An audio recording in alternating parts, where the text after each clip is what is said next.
Сегодня в Саха-гимназии прошла республиканская научно-практическая конференция «Ама Чигая и современность», посвященная 110-летию со дня рождения писателя Николая Мординова.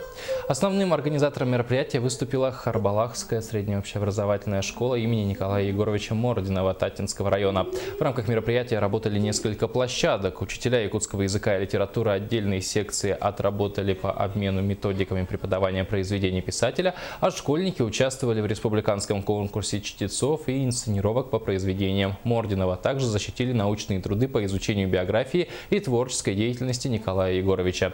Также впервые провели семейную викторину. Ну а оценивали труды детей и руководителей, оценивали родственники писателя.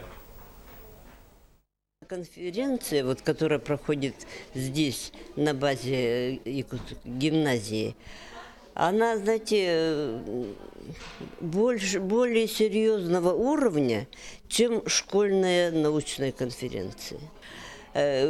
Здесь поднимаются такие вопросы, например, вопрос о роли учителя. Я, например, считаю, что роль учителя как раз на сегодняшний момент очень важна. И она поднимается уже во многих докладах.